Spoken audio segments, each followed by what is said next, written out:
യേശു പറഞ്ഞു കലപ്പയിൽ കൈവച്ചിട്ട് പിന്തിരിഞ്ഞു നോക്കുന്ന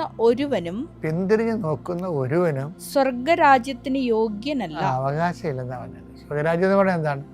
യേശുക്രിസ്തുവിനാൽ നയിക്കപ്പെടുന്ന ജീവിത രീതിയാണ് സ്വർഗരാജ്യം എന്ന് പറയുന്നത്. യേശുവിൻ്റെ ഹിതത്താൽ വചനത്താൽ നയിക്കപ്പെടുന്ന കൃപാപൂർണമായ ഒരു ജീവിതമാണ്. അതിന് എന്ത് പറ്റും? ഡബിൾ മൈൻഡഡ് വരത്തില്ലെന്ന്. നിർഭാഗ്യവശാൽ എല്ലാവർക്കും, വിവാഹിതർക്കും ഏകസ്ഥർക്കും സമർപ്പിതർക്കും അഭിഷിക്തർക്കും മൊത്തം നമ്മൾ സൂക്ഷിച്ചില്ലെങ്കിൽ ഡബിൾ മൈൻഡ് കയറി വരും. എന്താ കാര്യത്തിൽ? കുറച്ച് കർത്താവിൻ്റെ കാര്യവും പിന്നെ ലോകത്തിൻ്റെ കാര്യവും കയറി ഡബിൾ മൈൻഡഡ് വരും. ഇപ്പം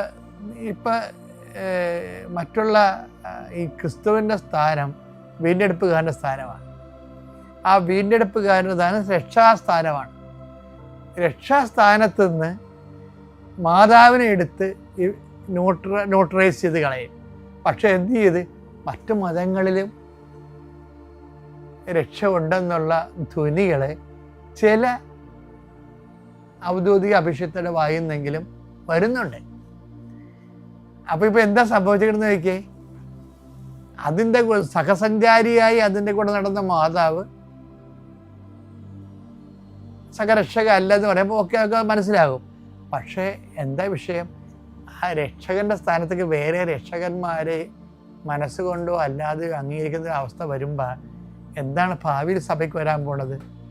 the church will be rejected.